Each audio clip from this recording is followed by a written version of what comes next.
Halo guys, selamat datang di channel aku Artia Desi.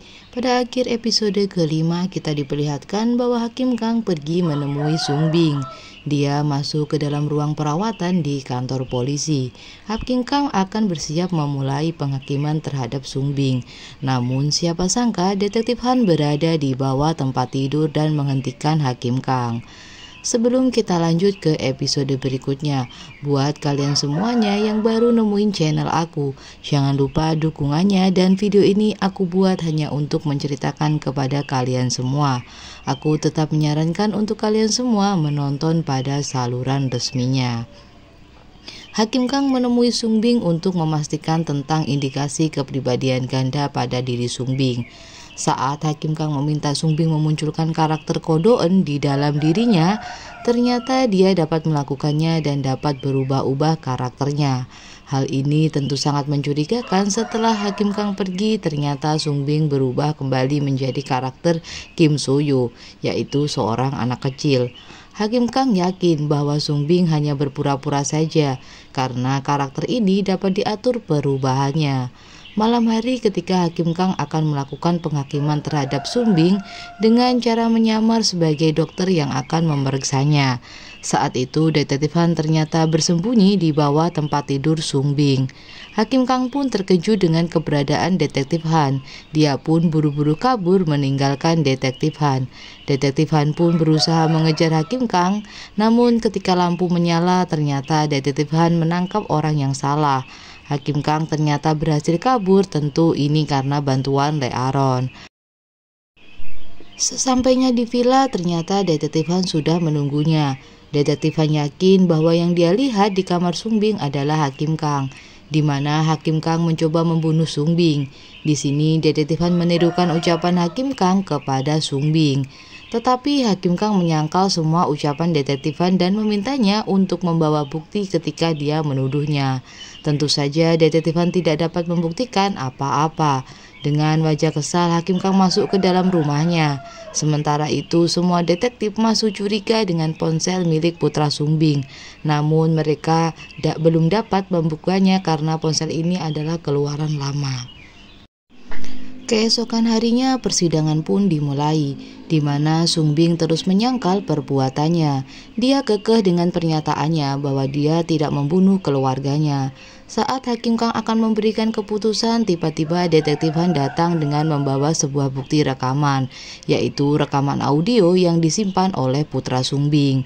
Namun setelah mendengar semuanya, Hakim Kang menolak bukti tersebut karena aturannya bukti diserahkan sebelum pengadilan dimulai.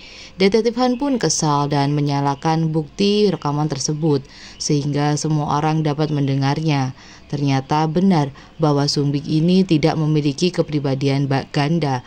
Runtutan kejadiannya adalah saat dia membunuh anaknya. Tiba-tiba sang istri datang, dan Sung Bing juga menghabisi istrinya karena kegaduhan yang terjadi. Putrinya pun terbangun dan melihat semuanya. Sang putri pun ikut dibunuh. Semua orang yang ada di persidangan terkejut mendengar isi dari rekaman audio tersebut. Tentu rekaman ini dapat dijadikan bukti yang kuat. Hakim Kang pun merasa kesal. Dia pun menunda persidangan dan masuk ke ruangannya. Dia melempar sebuah gelas ke dinding, bentuk rasa kesalnya. Kemudian Hakim Kang pun kembali ke ruang sidang. Hakim Kang kembali mengungkap kebiasaan dari Sung Bing yang sering menyiksa istrinya. Namun Sung Bing tetap menyangkal hal tersebut. Dan Hakim Kang pun dengan tegas meminta Sung Bing untuk mengakui hal tersebut. Karena terus mendapatkan tekanan dari Hakim Kang, Sung Bing akhirnya marah dan menyerang Hakim Kang dan berusaha untuk membunuhnya. Namun Sung Bing tiba-tiba berubah karakternya menjadi anak kecil kembali. Tibalah saatnya Hakim Kang memberikan keputusan terhadap Sung Bing, di mana Sung Bing divonis tidak bersalah dan diputuskan untuk direhabilitasi mental selama 2 tahun.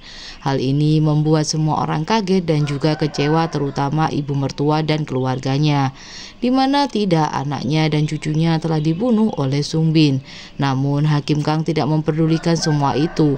Tapi anehnya jantung Hakim Kang kembali berdebar dan merasakan nyeri di dadanya ketika melihat Detektif Han. Detektif Han ikut dalam pengawalan Sung Bing menuju tempat rehabilitasi.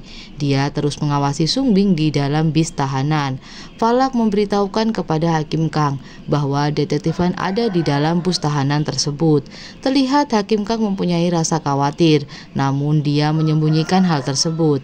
Karena di sini Hakim Kang sedang menjalankan misi di mana Sung Bing yang ada di dalam bis akan dieksekusi oleh sebuah truk. Bis itu pun tertabak truk dan terguling. Terlihat dua orang pria yang keluar dari truk. Polisi pun berusaha menangkap mereka, namun polisi tidak dapat melakukan apapun karena pria tersebut memiliki kekuatan yang berbeda.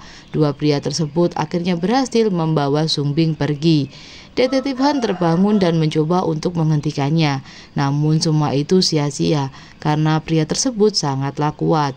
Detektif Han pun dipukul dan dilempar hingga tak berdaya. Sung Bing akhirnya berhasil dibawa kabur menggunakan sebuah truk. Setelah truk itu berjalan pergi, mobil polisi yang ada di lokasi meledak dan terbakar. Ternyata dua orang ini adalah orang suruhan dari Le Aron. Dia menyerahkan Sung Bing kepada Le Aron dan Hakim Kang yang mendengar bahwa detektif Han terluka merasa khawatir. Detektif Han datang ke kantor polisi. Detektif ketua menanyakan keadaannya dan meminta detektif Han beristirahat terlebih dahulu karena dia mengalami luka. Namun justru detektif Han menemui Falak dan bertanya apakah semua ini adalah rencana dari Hakim Kang, di mana dia mengirim dua iblis untuk menculik Sung Bing. Namun Falak jelas tidak bisa mengatakan hal apapun dan dia terburu-buru untuk pergi. Nah, saat dia kembali ke villa, ternyata Hakim Kang telah menunggunya. Dia terlihat sangat khawatir terhadap detektif Han. Tapi detektif Han bertanya kenapa Hakim Kang tidak dapat menerima bukti yang dia tunjukkan. Walaupun semua itu adalah keputusan dari seorang hakim. Detektif Han kembali menuduh bahwa Hakim Kang lah yang menyuruh iblis lain untuk menculik Sung Bing. Karena kesal, detektif Han memutuskan untuk mengawasi Hakim Kang dengan duduk tepat di depan rumahnya agar dia tahu jika Hakim Kang keluar. Tetapi Hakim Kang tidak mempedulikan hal tersebut. Dia mempunyai rencana lain malam itu. Detektif tiba-tiba mendengar suara mencurigakan. Dia mencoba memanggil-manggil Hakim Kang namun tidak ada jawaban. Akhirnya Hakim Kang pun menjawab yang ternyata itu adalah manipulasi dari suara Falak. Tentu detektif Han masih curiga. Dia pergi keluar untuk mengecek mobil Hakim Kang. Tentu Falak terburu-buru menarik tali yang digunakan Hakim Kang untuk turun. Di tempat lain, Sung Bing siap menerima penghakiman dari Hakim Kang atas semua perbuatannya yang telah membunuh keluarganya. Seperti biasanya, Hakim Kang membawa Sung Bing ke dunia ciptaannya. Di sini, Sung Bing berada di ruang sekolah karena sebelumnya dia mengaku sebagai Kim Soyo yang berusia 12 tahun. Hakim Kang melukai tangan Sung Bing hingga membuatnya kesakitan. Kemudian dia kembali lagi ke tempat Hakim Kang berada. Sung Bing kembali melarikan diri. Saat membuka pintu, dia ada di dalam lift. Kini dia akan merasakan pembalasan dengan apa yang sudah dia lakukan terhadap istrinya. Hakim Kang terus memukul Sung Bing hingga dia meminta ampun. Tetapi Hakim Kang tidak akan berhenti sampai di situ. Sung Bing pun sudah tidak berdaya. Dia pun melarikan diri dan akhirnya kembali ke tempat Hakim Kang berada. Pembalasan selanjutnya adalah di rumahnya, di mana saat dia melakukan pembunuhan terhadap seluruh keluarganya, dia melakukan rekaman atas kejadian itu, sama seperti apa yang dilakukan oleh putranya. Namun Hakim Kang langsung menghabisi Sung Bing hingga akhirnya dia pun kembali ke tempat semula di ruangan Hakim Kang berada. Pembalasan terhadap Sung Bing pun belum berakhir. Kini penghakiman yang sesungguhnya akan dimulai. Sung Bing terlihat sangat kesal. Dia pun akan menyerang Hakim Kang menggunakan payung. Tetapi Hakim Kang langsung menghajarnya hingga dia tidak berdaya.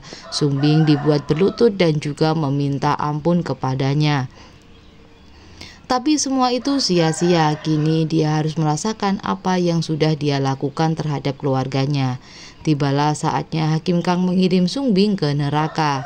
Biasanya Hakim Kang menusuk pedangnya terlebih dahulu, namun karena kejamnya Sung Bing, Hakim Kang pun menstempel dahi Sung Bing terlebih dahulu baru menusuknya. Pintu neraka pun terbuka dan Sung Bing akhirnya dikirim ke neraka. Detektif Han pun tiba-tiba terbangun dan dia menyadari bahwa hari sudah pagi. Namun Hakim Kang terlihat keluar dari rumahnya seperti biasanya dan tidak terjadi apa-apa. Tiba-tiba detektif Han menerima telepon, dia mendapatkan kabar bahwa Sung Bing telah meninggal. Tentu saja dia sangat terkejut. Mayat dari Sung Bing pun mempunyai stempel bertuliskan Gena seperti pada mayat-mayat sebelumnya. Saat berada di kafe dengan rekan hakimnya, Hakim Kang melihat berita tentang kematian Sung Bing. Dia sangat senang hingga tanpa sadar tertawa hingga membuat kedua rekannya terkejut. Sementara anggota dewan bertemu dengan hakim ketua. Mereka membicarakan tentang Hakim Kang. Anggota dewan menganggap bahwa Hakim Kang adalah orang yang spesial. Dia juga bertanya kenapa Hakim Kang tinggal di villa kumuh. Hal ini membuat hakim ketua juga terkejut tentang informasi detail dari anggota dewan. Di rumahnya, Hakim Kang dan Le Aron mencoba mendengarkan Palak menjelaskan tentang sosok asli dari Hakim Kang, di mana ternyata Hakim Kang adalah murid yang sangat teladan, tetapi dia tidak mempunyai teman di sekolahnya. Le Aron bertanya siapakah yang menusuk Hakim Kang dan kenapa pertunangannya dibatalkan. Namun ternyata Falak belum mendapatkan informasi tersebut. Hal ini membuat Le Aron kesal kepada Falak. Namun Hakim Kang meminta mereka untuk menghentikan pertengkaran. Hakim Kang pun mengamati salah satu foto yang dia rasa aneh tentang Hakim Kang Bitna. Kematian Sung Bing tidak meninggalkan jejak sama sekali. Hal ini membuat para detektif frustasi. Detektif Han berencana menemui iblis yang memberikan kartu nama padanya pada saat kegiatan relawan. Namun saat detektif Han tiba di sana, fakta mengejutkan dia mendengar di mana relawan tersebut telah meninggal dan mengakhiri hidupnya jatuh dari lantai atas rumahnya. Ternyata Le Aron adalah orang di balik kematian iblis relawan ini, di mana iblis ini telah jatuh cinta kepada manusia, dan hal itu yang membuatnya menangis ketika merasakan rasa sedih. Le Aron memperingatkan dia karena iblis tidak boleh jatuh cinta dengan manusia, jika tidak kekasihnya akan sengsara. Le Aron pun meminta iblis ini untuk menebus dosanya dengan kembali ke neraka dan meminta pengampunan. Dia pun menuruti perintah Le Aron dengan terjun dari lantai atas rumahnya. Dia pun meninggal dan kembali ke neraka untuk menerima penghakiman. Di tempat lain, dua iblis pembersih menemui Le Aron. Mereka memberitahukan bahwa mereka terlambat melakukan tugasnya. Mereka menemukan kejanggalan di mana mereka menemukan luka tusuk yang berbeda dengan korban yang lainnya. Hal ini menunjukkan Hakim Kang terbawa emosi. Sepertinya Hakim Kang sudah menunjukkan tanda-tanda ketertarikannya kepada manusia. Detektif Han menemui Hakim Kang dan menuduhnya telah membunuh iblis relawan. Namun hal ini membuat Hakim Kang terkejut. Dia juga baru mengetahui bahwa iblis itu telah meninggal. Detektif Han berjanji akan menangkap Hakim Kang dan tidak akan melepaskannya. Sesampainya di depan villa, ternyata Jung Taek-gyu menemuinya. Dia meminta Hakim Kang untuk tidak terlibat dengan keluarganya lagi. Sebaliknya, Hakim Kang juga mengatakan agar ayahnya juga tidak menghubunginya kembali. Jung Taek-gyu juga menyinggung Hakim Kang tentang permintaannya sebagai hakim panel. Namun Hakim Kang menanggapinya dengan santai. Sebelum pergi, Jung Taek-gyu kembali memperingatkan Hakim Kang tentang kawasan tempat tinggalnya, di mana kawasan itu adalah kawasan yang berbahaya. Seorang laki-laki pun terlihat di kawasan villa tempat tinggal Hakim Kang dengan pakaian serba hitam. Saat pemilik villa berjalan sendirian, pria itu tampak mengamatinya. Namun tiba-tiba Falak datang, mereka berdua pun pergi bersama. Sementara penghuni villa yang lainnya terlihat akan meninggalkan putranya dan pergi ke suatu tempat. Saat dia melintas, nampaknya pria tersebut mengikutinya hingga tiba di ujung jalan.